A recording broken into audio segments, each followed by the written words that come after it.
Dahil nga jargon siya sa'yo, pati yung mga simpleng tanong, natatakot ako pilapan yung, yung province. Sabi ko, lalagay ko ba yung province ng nanay ko, tatay ko? Ganun, legit.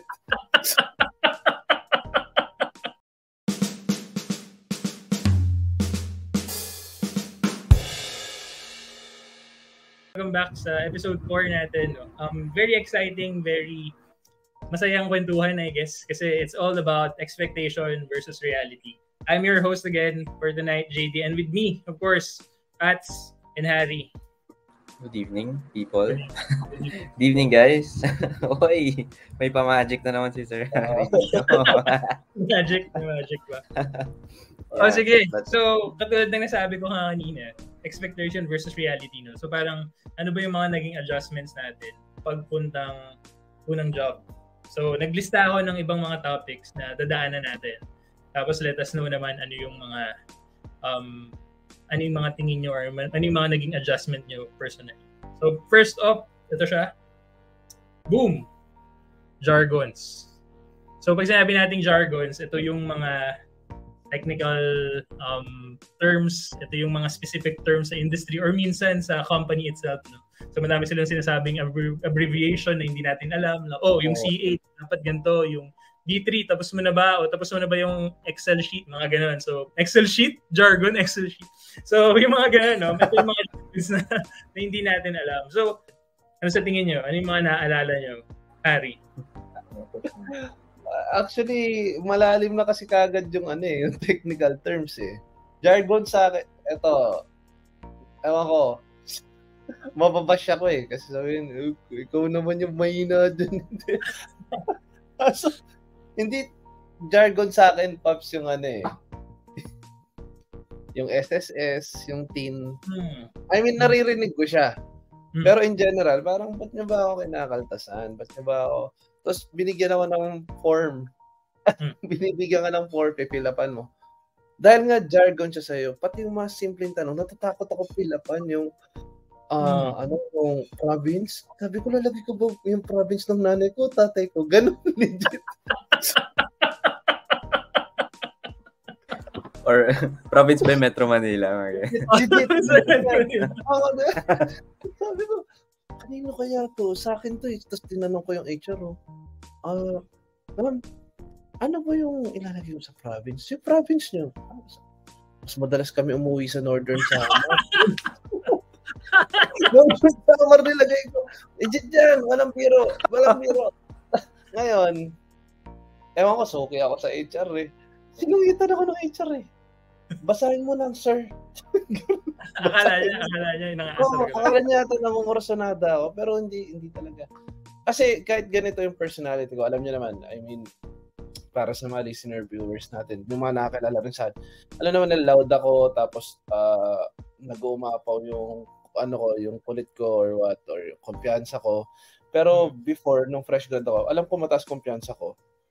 Pero pagka hindi ko alam, nandyan na parang kinakain na ako eh. So yung simpleng yun, jargon sa akin yun, totoo, sorry. Pero talagang wala pa, napaka-shallow, no? Pero inisip nyo mo, ano na yan, mga business analytics, wala pa ako doon, nasa SSS pa lang ako. Wala, kinain na ako ng lupa. So yun, yun yung mga naging sa akin. Ang problem ko lang din noon nga, pag yung kasi at some point sa conversation namin na HR yun, yung willingness nila to clear things up, 'di ba? Kasi hindi mo alam eh, 'di ba? So hindi mo alam eh, mag-ano siya, domino effect siya na hindi ka na rin basta-basta nagtatanong. Kaya tumawid pa ako sa part na na nakalimutan ko na, pero si JDL yan yung CEO. JDL, CEO, ano yun? Sabi ko gano'n. So, pag corporate pala, 3 letters na lang yung tawag sa kanila. So, kunwari ako, HLA, gano'n. So, sabi ko, siya si JD. Ano yung nickname niya? Yun, as in, gano'n. Gano'n yung level ng jargon sa akin. So, pasensya na kayo, viewers. Wala yata kayo mahihita ngayong gabi sa akin. So, yun siya, yun yung experience ko. Kayo ba? Alam ko, malalim na. Marami ko sinabi, Beatrix. So, sabi ko, malalim na. Matindi na. Wala pa ako doon. Province pa lang, jargons na sa akin. Province pa lang. Pero ano yung nilagay mong province? Anong naging? Northern Samar. Pero address namin. Tapos yung sa province, Northern Samar. And Samar pa nilagay ko doon. Kasi mahaba eh. Ganito lang yung bloke niya eh. So, ano sabi ko? And Samar. Kasi may Eastern, may Western, and Samar nilagay. Pero legit, no? Pero legit. Hindi, yun nga eh. Like, iba-iba naman talaga yung jargon. Hindi naman talaga tinuturo sa school. Wala ka namang makikitang ganong form pag nasa school kayo. Wala. Ano nga, hindi sa era natin kasi hindi pa uso yung yung trash talk na i-google mo yung gano'n, mag-google ka. Kasi feeling ko graduate ako na limitado yung information sa Google.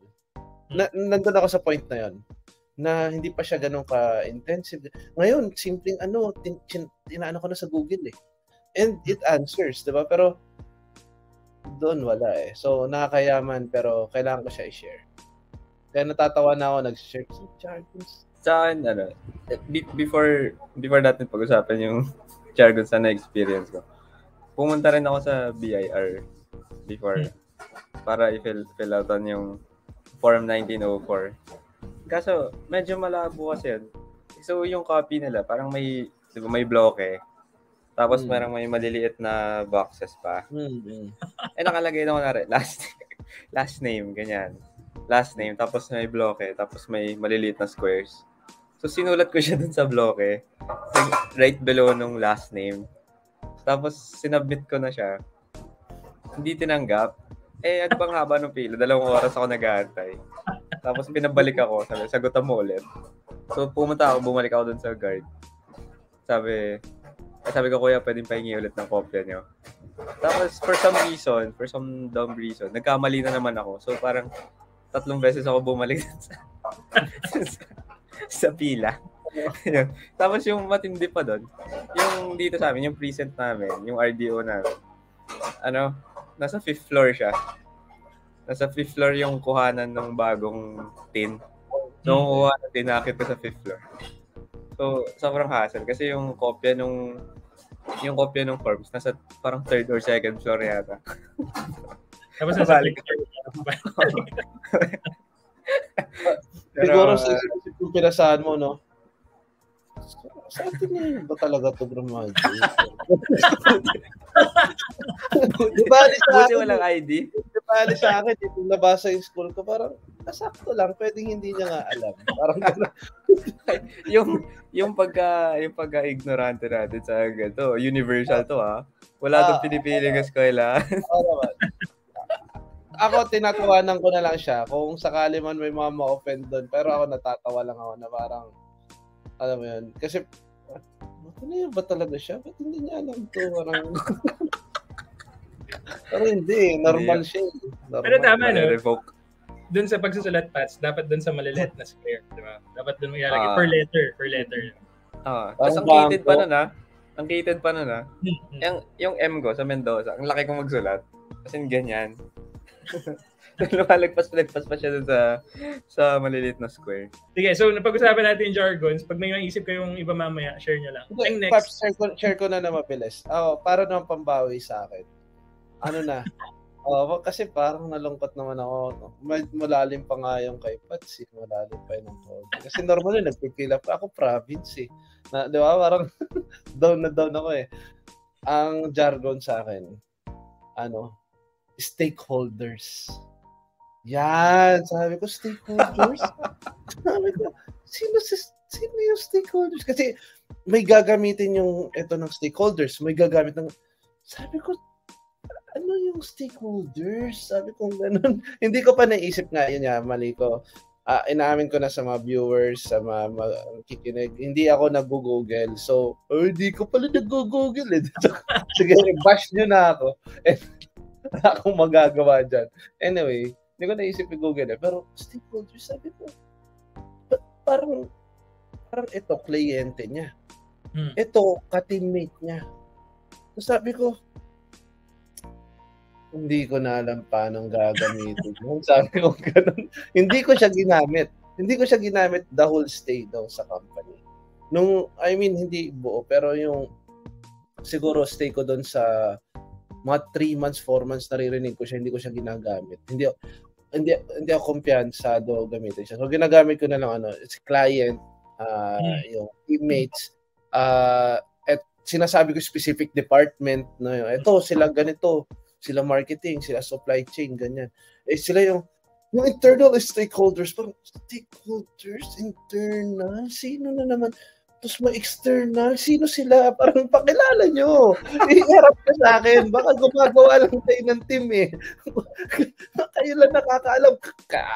Kaka-work nyo eh. Hindi tinatago nyo sa akin sila stakeholders. I mean, hindi ko nalang Grabe naman yung iharap nyo sa akin. Hindi ko alam eh. No? So, ngayon, confidently ko na siya nagagamit. Babad na babad sa akin yan.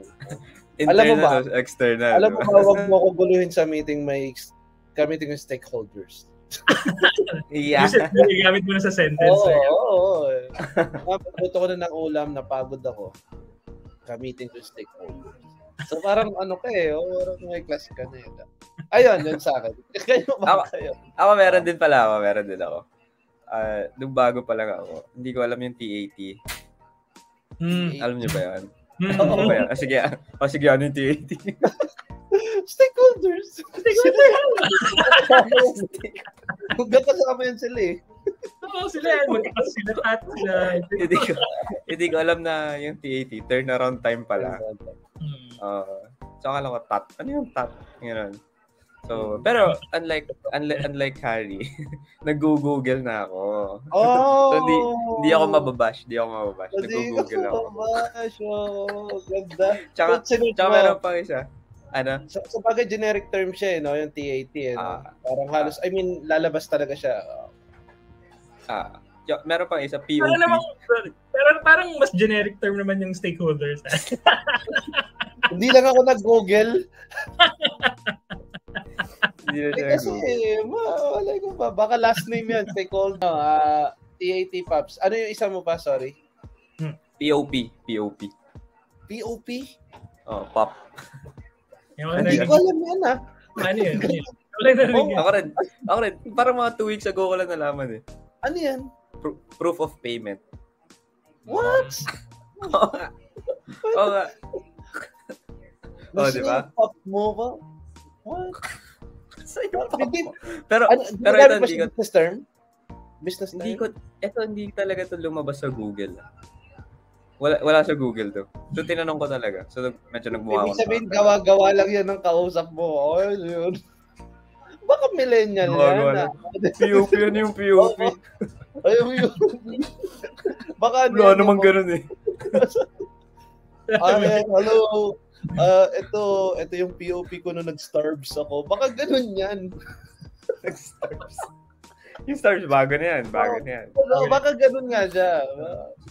Pero yun sa akin. Paano mo siya na-encounter, yung POP? Legit, paano mo siya na-encounter? Kasi syempre, pag nag-aantay ng bayad, ganyan. Pag hinihintay ko yung mga stakeholders na magbayad. So. Okay. Ganda. Yan, so parang, may POP na ba to? Ganyan. So parang inaantay muna bago ma-activate. Ganyan. Nasaan yung POP na to? Sabi ko, yung POP?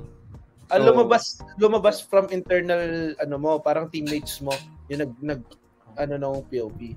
Kasi tinanong ko na talaga. Wala sa Google eh. Wala sa Google. So baka di natin alam. Magawa lang. Magulat ka, lumabas na, in-enter nyo, ilabas mo. Trendsetters kami. Pero yun sa akin. Yung isa ko pa, hindi ko alam kung kayo din, yung Mancom tsaka Excom. Parang narinig ko siya. Sabi nila, meron. May meeting sila sa Mancom, may meeting sila sa Excom, tapos parang ako, baka pangalan ng meeting room dito sa building. Malalim kayo mag-isip. Natutuwa ako kasi mga prominenteng school kayo. Ang Mancom naman, inisip ko, kliyente, may meeting sila sa Mancom. Anong company Mancom? Di ba parang ganun? Revisco, sila yan eh. Nutristar, baka magkakasama to. Pero ibig sabihin ng Mancom, para sa viewers to, management committee. Tapos yung Excom. Hindi ko rin alam yun, nung time na yun. Hindi ko rin alam. Parang a few months ago lang, napunta na ako dun sa Mancom. Hindi ko pa alam at the time. So, malaking bagay pala yun. Pero na siguro mapunta ka sa Mancom. malaking factor din siguro na kaya hindi tayo familiar at may mga as time goes by, nag-stay tayo sa work, bigla tayo may na terminologies. Kasi wala tayong pakialamin. Una, di ba? Let's say, narinig mo si Mancom, parang hindi naman ako kasama dyan. May Mancom meeting daw sila, di ba? Parang ganon. Pero hindi naman kailangan mas makasama ka doon para maintindihan mo. Pero habang tumatagal na, parang ano ba yung Mancom? Parang lagi ko naririnig eh. So, may ganon siya siguro.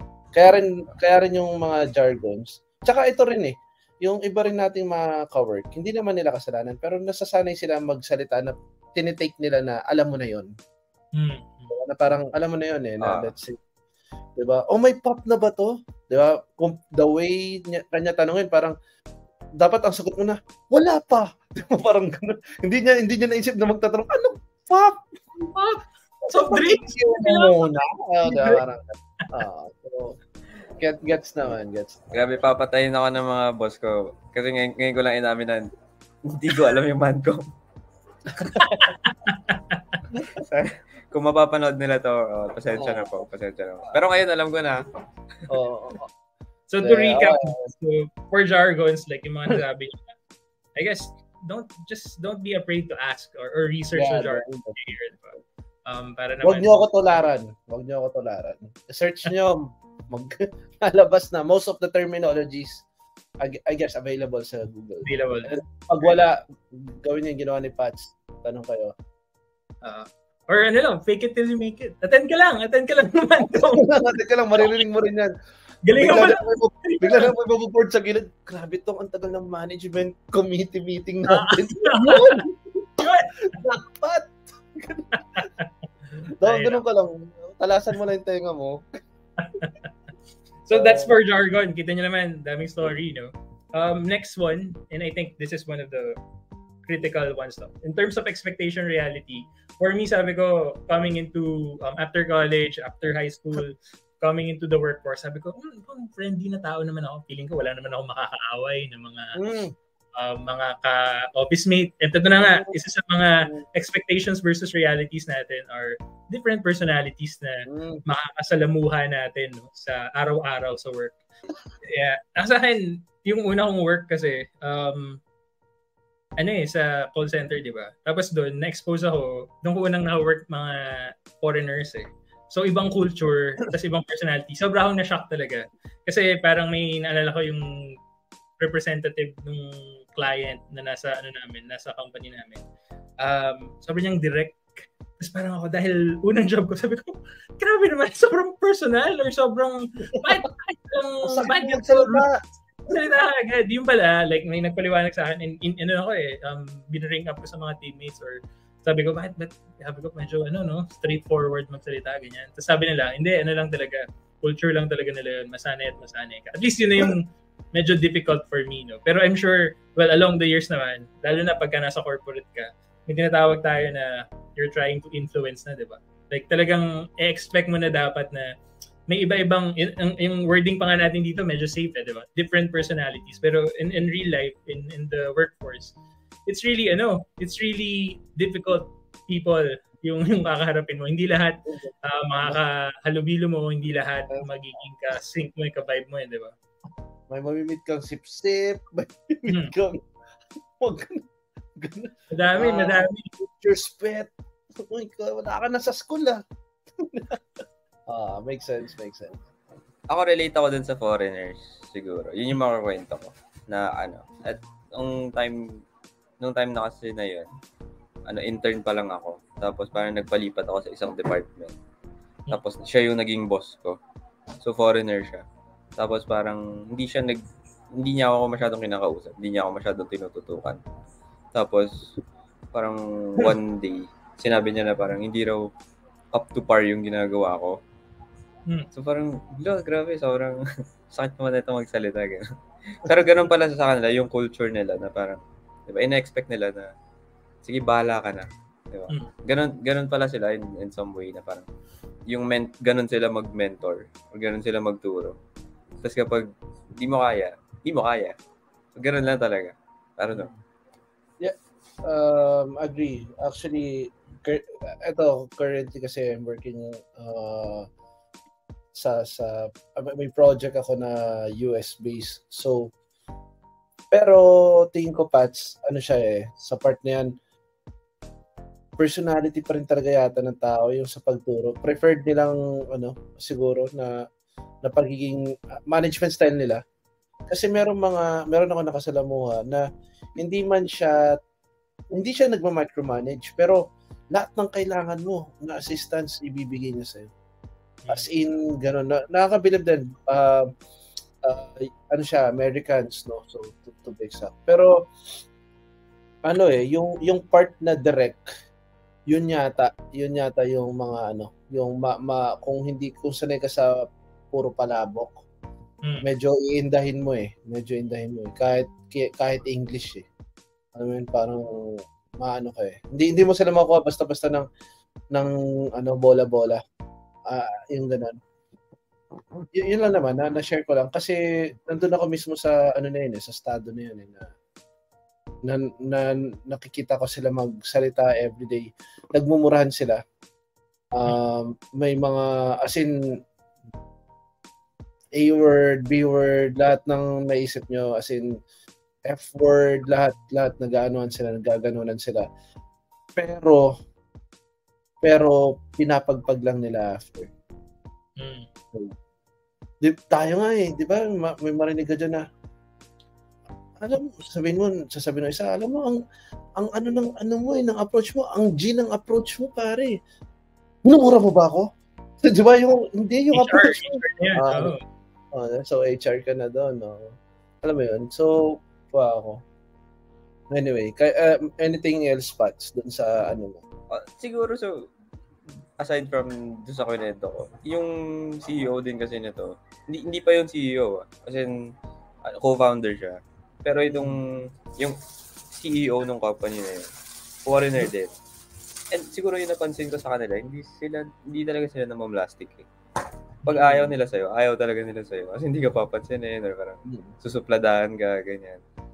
So, ganun talaga sila. So, yun lang yung medyo na off ako. So, ayun. Kasi, grabe naman. Parang kulang pakisamahan mo naman. Pakisama yun, no? Parang walang pakisama Ako kasi may pinanat ako dyan one time sa may encounter ako with foreigners. Parang sabi ko gano'n.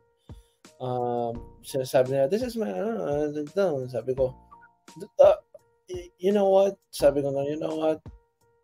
You don't have to be nice, but at least don't be rude. Gumano, no? So, parang na-struck siya, tapos lumabas kami ng meeting place na yun, ng meeting area na yun, then kinausap niya ako na, hindi, gusto ko lang ganito, ganyan, parang may ganito akong gusto i-convey na message. Sabi ko, I understand, pero, di ba, kahit ang point ko nun is kahit yata kanasyon mo siya, hindi magugustuhan yung wordings mo. It's not because we're Filipino. Diba? The way you the way you express it, dun lang ako may concern. Yung wordings, no? Sabi may part pa ako na sinasabi ko na edukado kang tao So, alam ko you can construct a better message or wordings for that. Diba? Parang ginaganon ko siya. Kasi may ganun din naman. Hindi yun nga, different personalities. Applicable pa rin siya kahit taga-ibang bansa siya. Kahit yung culture nila is iba. May different personalities pa rin sila. Diba? Meron, sabi ko nga, yung may kilala ko na up to extent na ito yung meetings natin, ito dinidiscuss dito, ganito, ganung level. Meron naman yung isa na bahala ka na to add, naintindihan ko yung ganong kaikli na mga anuhan nila, na mga trainings nila. Kasi pala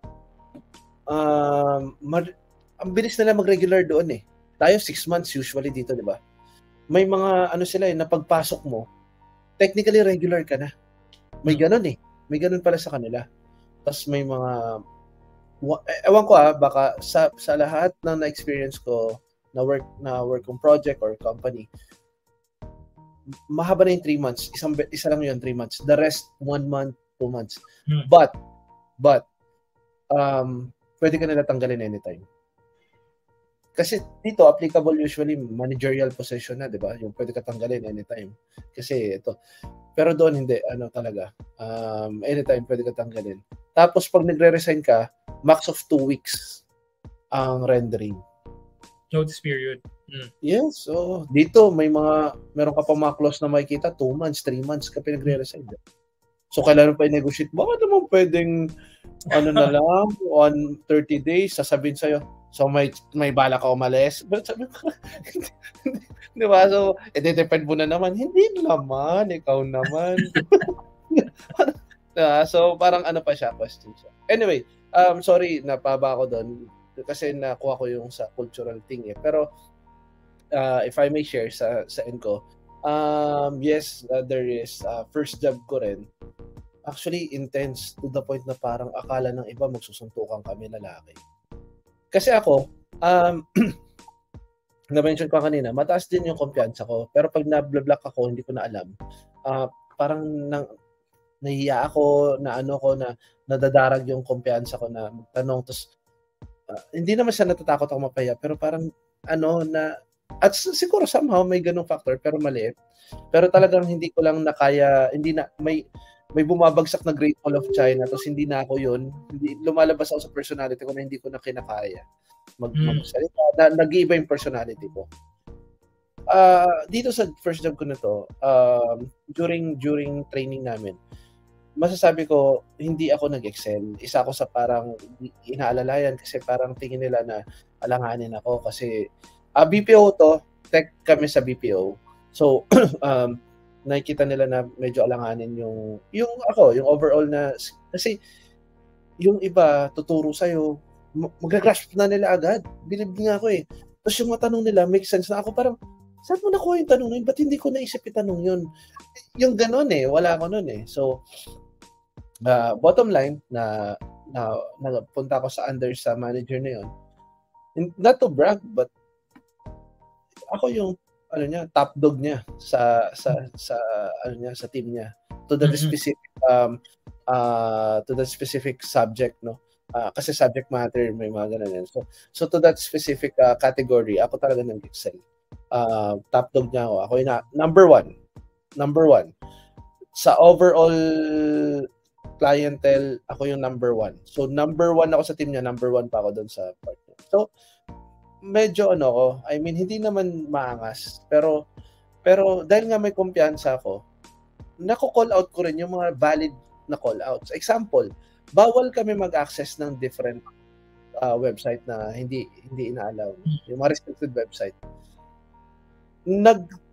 Pasaway ako. So nag-search ako one time, parang napunta ako sa isang site, may browse ako, nahuli niya ako, pero sabi niya, as in, pinagalitan niya ako. And okay lang, kasi mali ko. Sabi niya na, di ba bawal yan? Ba't nag-ano ka? Paano ko i-report kita? Bawal nga, dapat anyway, okay. Sorry po, pasensya na po.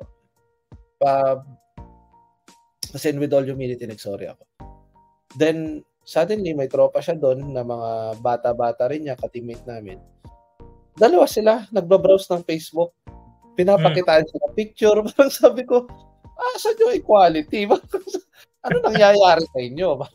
Parang ako, doon nga, medyo nakakuha na ako ng leverage na, okay naman performance ko, hindi ko minamalit yan, pero, di ba? I mean, hindi ko sinasabing hayaan mo ako, pero ginanon mo ako, dapat ganonin mo rin siya. Applies to all, di ba?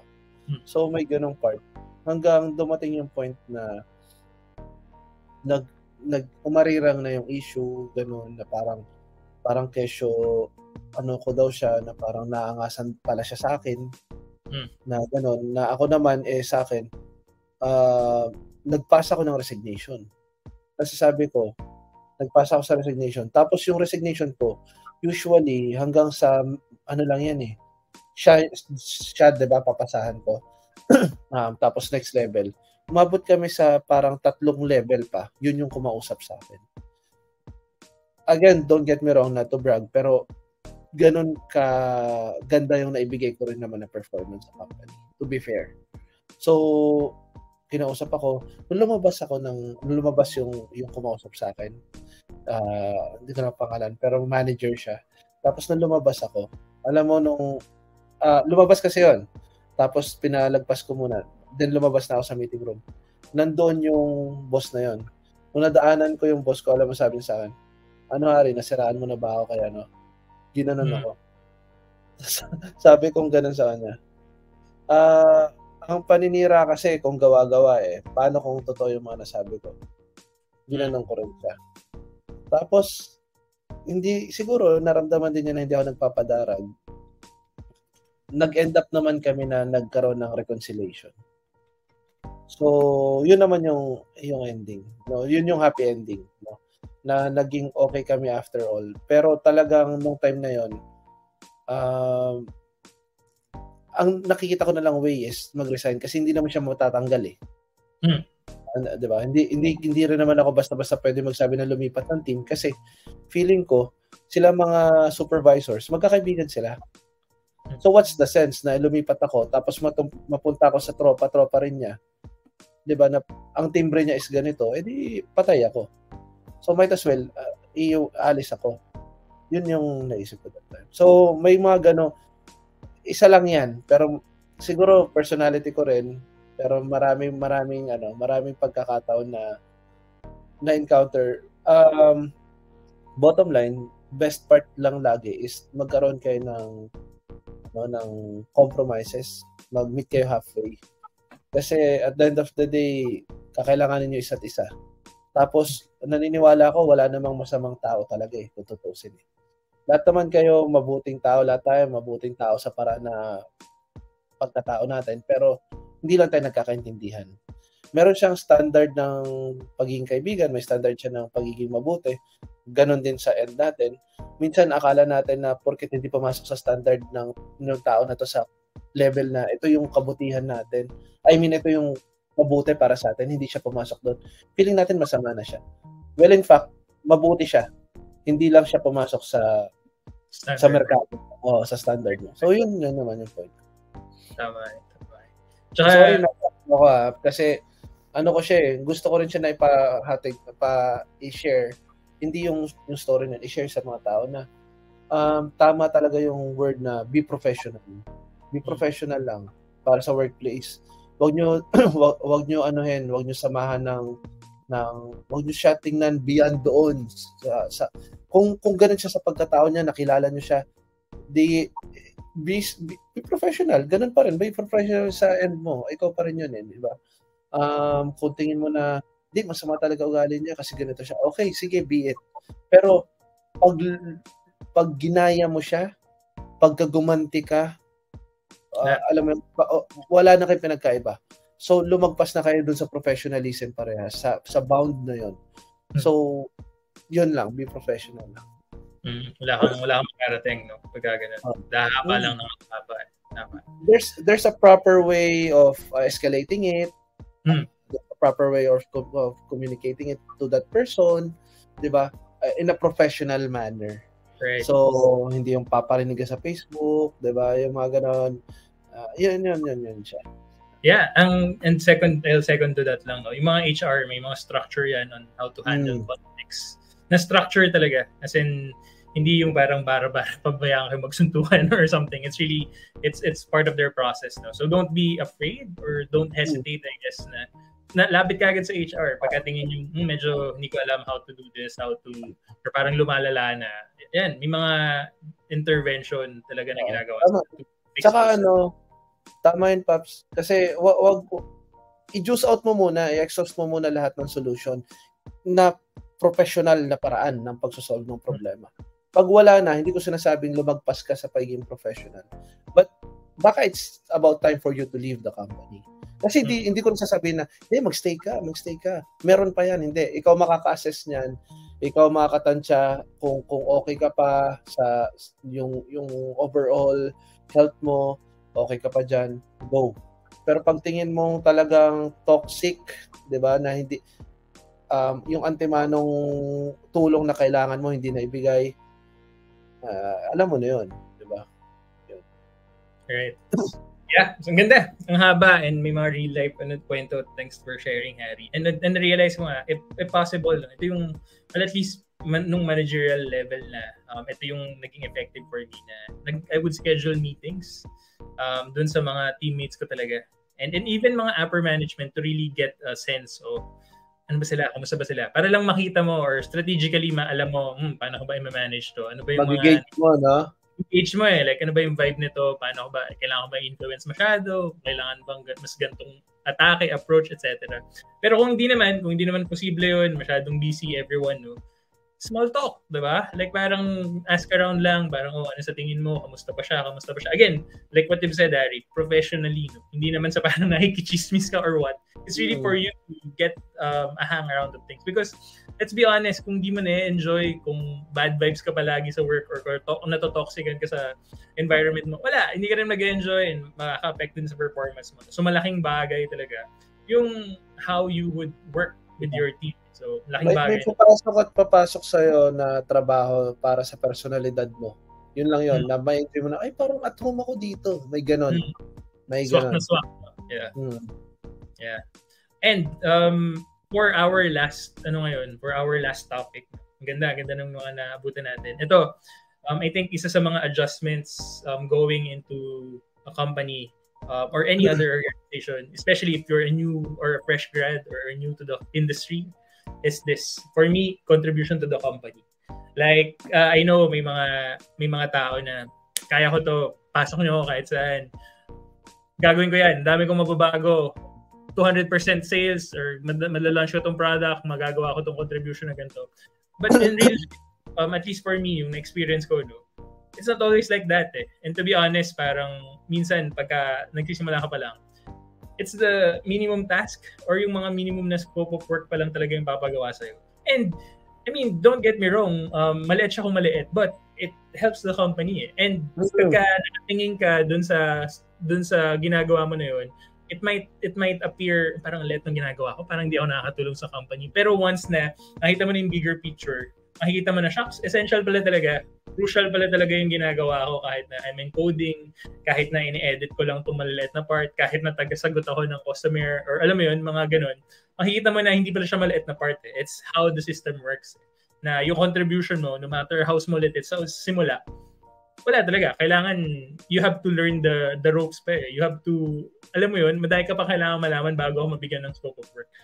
Sobra akong nahirapan doon at first eh. Kasi feeling ko, grabe, but ito lang ba yung binibigay na trabaho sa akin? Wala bang tiwala sa akin? Feeling ba nila hindi ko magagampanan or hindi ko magagawa yung tungkulin na gano'n? Yung mga ganong stuff eh, na looking back, parang shucks, sobrang wasted energy. Hindi pala siya necessary. It's just, wala eh. You really need to learn all of those things, no? Prior to going to work. Kaya ba, may mga story kayo na gano'n?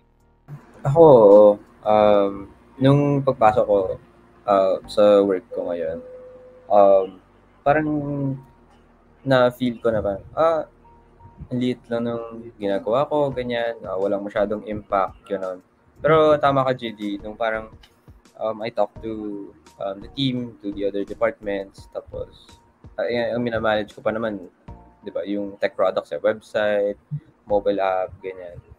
Tapos, yun nga, sabi ko, ano ba yan, parang wala akong naapektuhang bagay or tao dito sa company, ganyan. Pero nung kinausap ko sila, sobrang na-surprise ako kasi yun pala, pinopromote nila yung mobile app, tapos yun pala yung mga customers gustong-gusto siya, parang yun yung reason kung bakit sila sumasali, kung bakit nila ina-avail yung services ng company, ganun.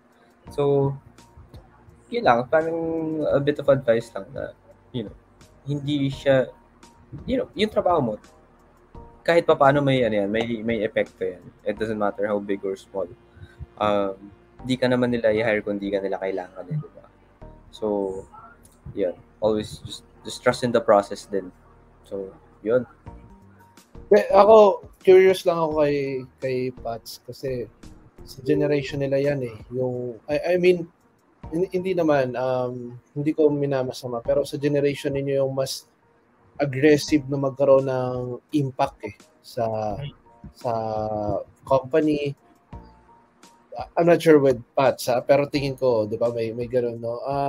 So far, Pats, what do you think sa ano yung nagti-trigger bakit you're looking for that type of parang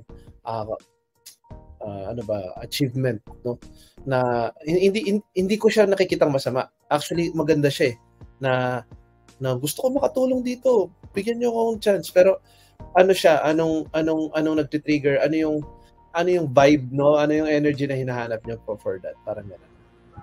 I think tama ka na parang it's a generational thing na yung mga Gen Zs or millennials parang mas gusto nila na may impact na sila sa trabaho nila.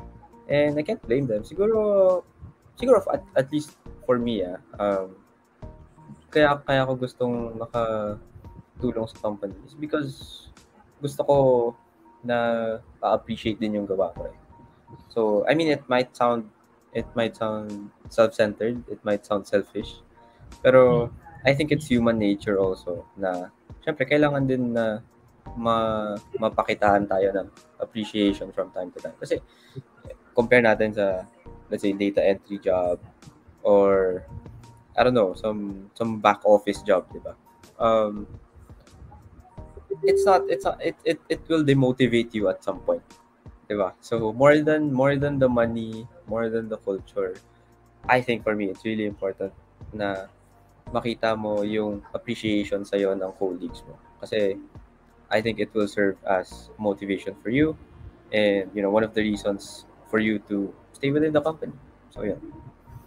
If you would gauge it, if you would weigh it, Pats, ano yung parang mas nakukuha nyo bang achievement? Is it the appreciation ng colleagues or is it the actual result ng ginagawa mo? Like, for example, may sales, for example, or nasa account management ka, na-close ko yung client. Ano ba yung tingin mo in your generation? Not to generalize, pero ano sa tingin mo yung parang mas matimbang? Is it how the colleagues appreciate you or is it the results na nakuha mo for the company? I think it's for both. And kasi ngayon, sa ngayon na nakikita ko yung mga employees sa fast food restaurants or coffee shops, ganyan. Nakalimutan ko kung anong coffee shop, pero meron silang malaking board sa malapit sa cashier.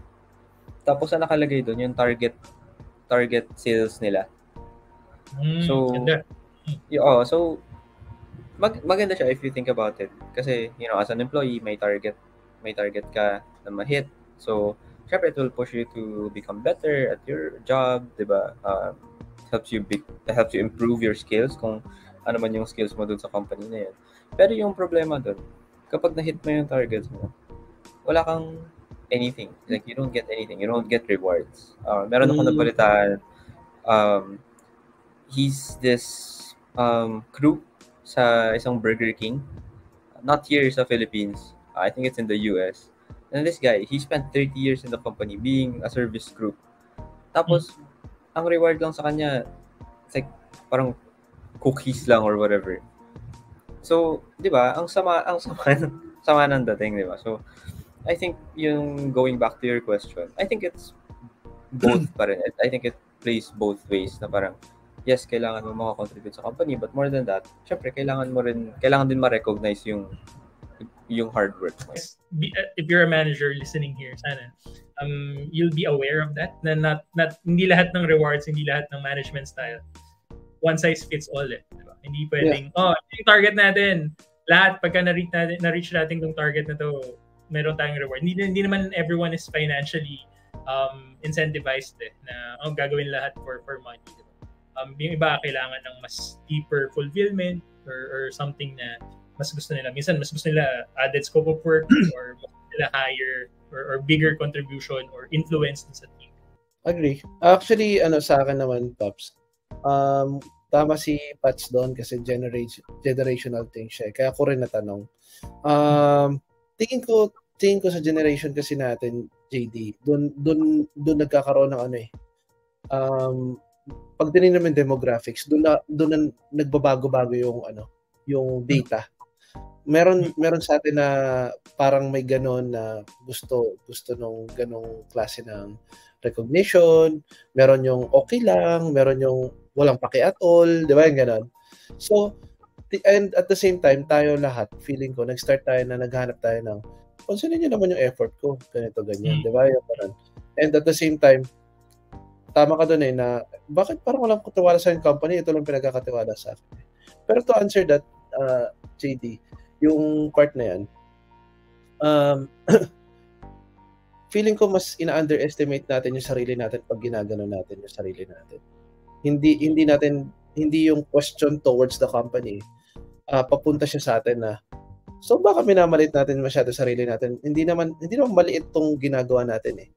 The fact na nag-karoon ng opening for that position, hinire ka, at kailangan mo gawin yung task na yon, kailangan ka ng company.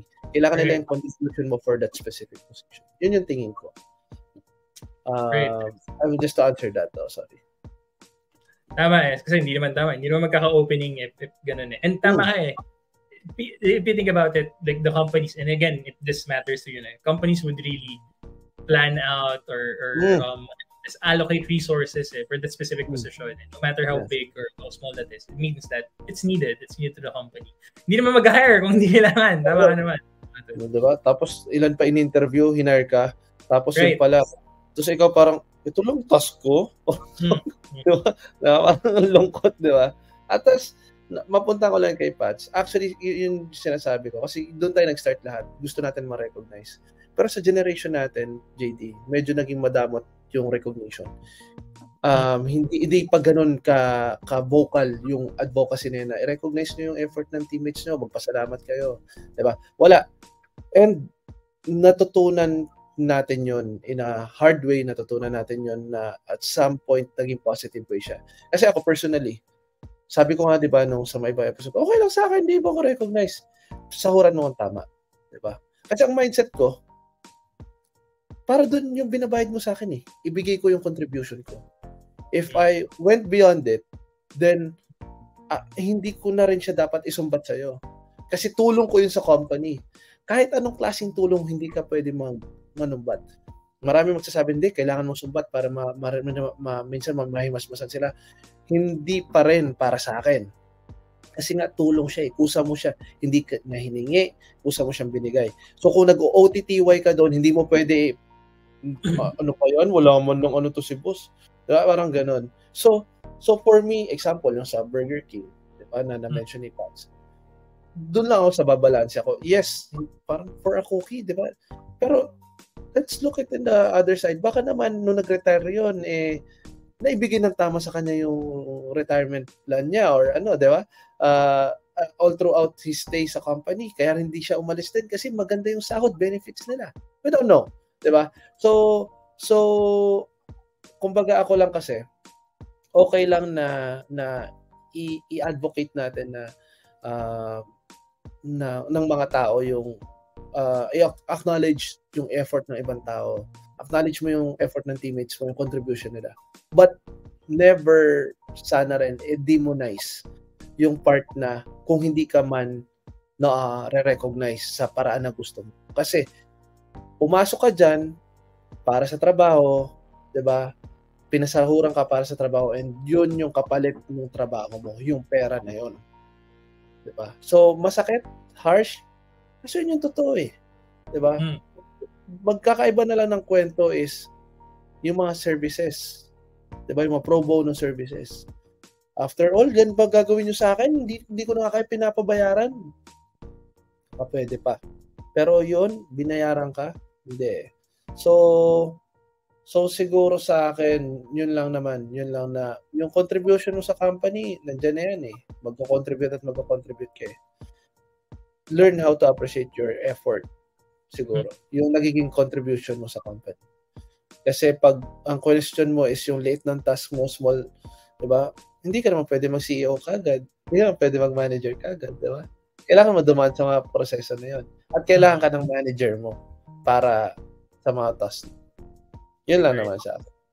Ganda ng sinabi mo, no, Harry. Like, yung learn how to appreciate yourself din eh. I think, I know, medyo it's a different topic and again, sana mapag-usapan natin to later on mental health, no? Pagka, it's part of self-care, it's part of parang really of course. Encouraging yourself na, hindi, okay na ang ginagawa ko, something like that. So really look at those things. No? And to second yung sinabi mo na generational thing. Naalala ko, sobrang tumatak sa akin nung college ako. May nakita ko malaking tarpaulin dun sa may math building sa amin. Ang nakalagay parang no to multitasking. Tapos parang yung mga naglagay nun is mga matatanda na. So parang, and then parang ngayon, pumunta ka sa startup, di ba, palaging nakalagay doon, be ready to wear multiple hats or to do things. Double hatting, triple hatting. Parang automatic na yung multitasking. Pero parang from generation above us. Parang, hindi, pag iba na yung work mo or pag pinagawa mo sa akin, dinagdag mo tong work ko na to, dapat dagdagan mo ako. Dapat i-compensate mo for that. So, iba-iba. Ang galing, no? Ibang-iba talaga yung may mga ganong generation. Ano yan, Pops? Ako, ang lagi kong analogy dyan, it's per era eh. Nag-work sa era nila, you can question yung sistema na yun. Kasi nag-work eh. Nag-i-improve. Pwede natin nasabi nag-i-improve. But maybe best to say is nagsusuit siya sa era natin ngayon kung paano nag-progress yung part na yun. Kasi sabi ko nga, palaruin mo si ganitong basketball player sa generation na to, mag-excel ba siya? Hindi natin alam. 'Di ba? Or the other way around, 'di ba? So hindi natin masasabi. And same goes with us. Baka pagdating natin sa era nila sanay sila sa manual, umiyak tayo. Sanay tayo sa automation, 'di ba? So ganun. Kaya ayaw nila ng multitask kasi tignan mo naman tong paperwork ko, kapatid. Parang gano'n, di ba? Parang may pinapahandle sila na isang makina. Tapos, hindi mo talaga magagawa. Ikaw, mag-supply chain ka ngayon. Meron pang system na inventory or ano. Sila, manu-manuin nila, tinitik pa. Hindi natin alam. Right. Heavily man-powered sila before because wala masyadong technology. So, ano lang talaga. Appreciate yourself. Yun lang sa. And with that, appreciate yourself, be aware and be like parang flexible of the things na happening and to summarize, like parang number 1, ask around. Don't be shy to ask around. Number 2, don't be too shy to, or don't be aware na magkamali ka, okay lang yan. Daming nagkakamali talaga. Yung mga jargons, research mo lang, Google mo lang. Ask around, don't take it personally. Compromise at iba pang tips dito sa episode natin na to. With that, I guess, thanks everyone, and we hope to see you again in our upcoming episodes. Any other reminders or mga nakalimutan ba tayo, Pat, Sari? Wala, tuloy lang nilang makinig dito kasi sana may natututunan sila sa atin. Tsaka sana mag-grow to, at the same time, gusto na namin magkaroon ng ads yung YouTube namin.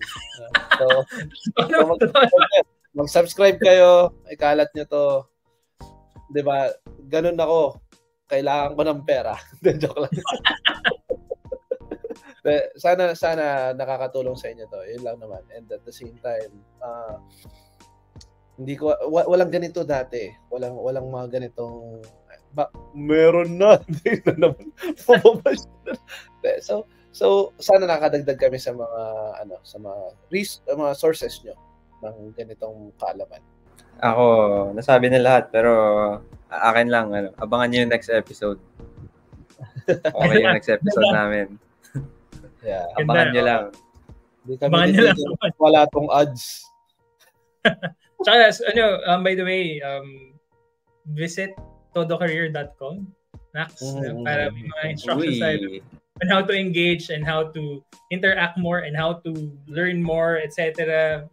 How to be part of the podcast, how to be a guest dito sa episode natin. So, visit todocareer.com and check it out. Yun lang. Maraming salamat. Maulang gabi. Raining in Manila. Sobrang LSS sa akin ngayon. So, good night. Bye. Thank you guys.